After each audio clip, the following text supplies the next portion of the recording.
When my father left the OUP, I was only 9, but I still remember constantly, every day, the work of all sorts for the OUP.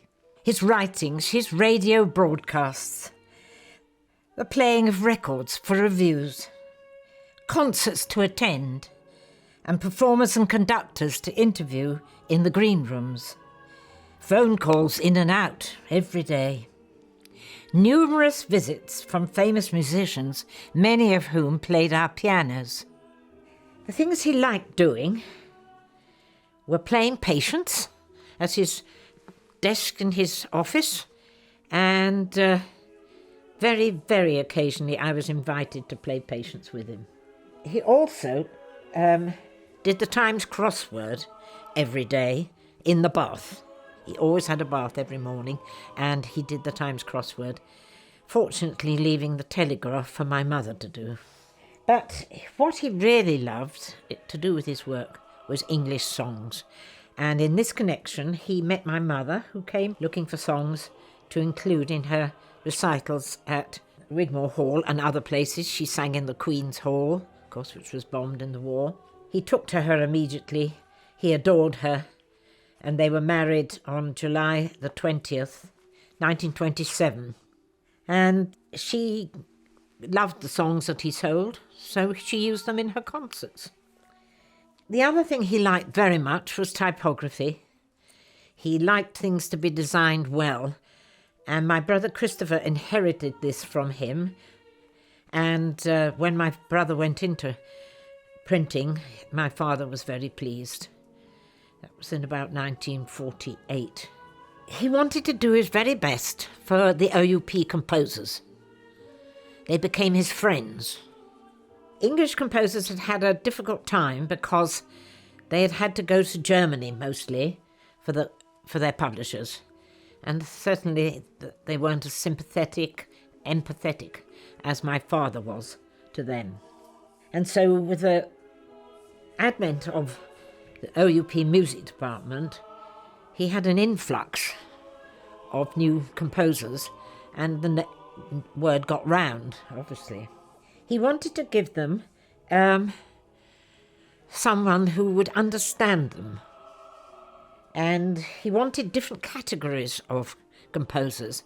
I mean, when you compare Walton with his spiky jazz music, often, and then Vaughan Williams with his pastoral music, you can see what he was trying to do, get them onto the books.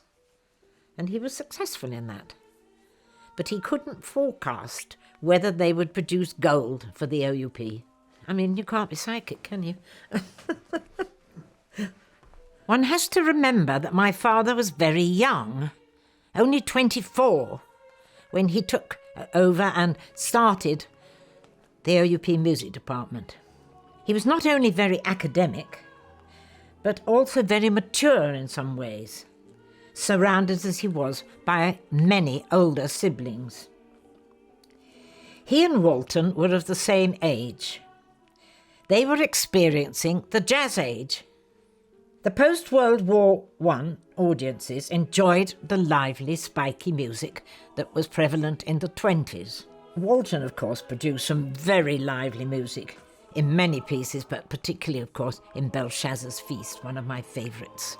Radio broadcasts were inextricably linked to the concerts relayed from the UK all over the world, and therefore to the publishers who published the works.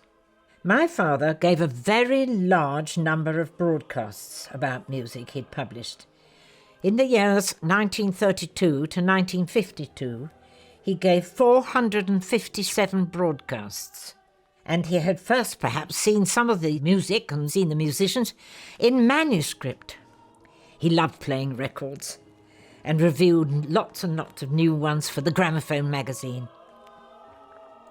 He also wrote many programme notes for the proms at the Royal Albert Hall, where we met, and I was often with him, so many famous but also new people, both composers and conductors and soloists, and he was grateful for the modern facilities that he had got, which were around when he was publishing.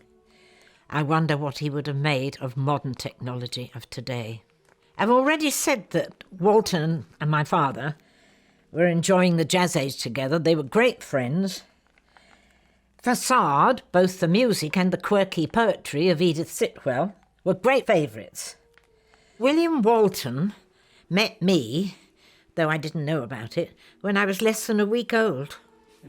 He came to the nursing home in Welbeck Street, where my mother had given birth to me, to see her because he was very fond of my mother and had composed these songs for her, for her and my father, just called The Three Songs. And he wanted to see her and take flowers and things, and he saw me then. But I didn't really get to know him till a good deal later.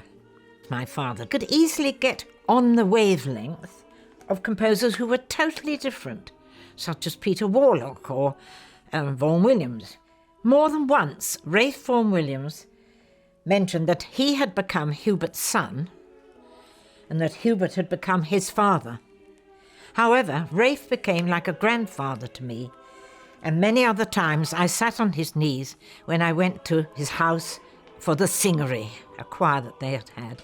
There were very few people with whom my father did not get on. He was so approachable, so sympathetic. He always said that he could get on with anyone, from a duke to a dustman. People brought him scores, and he could bring them home and play them there. Hubert seemed to understand what the public liked. John Rutter, he said, without your father's work, none of us would be here. And I felt very gratified. It is now 70 years since my father died, at the age of only 54. I feel sure he would have been delighted at how many of the works he published in the first half of the 20th century, often by unknown composers, are still being played and enjoyed.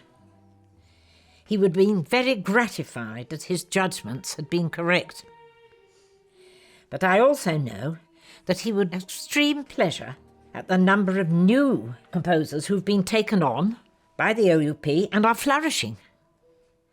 And audiences are deriving great pleasure from these more modern composers who are now so successful.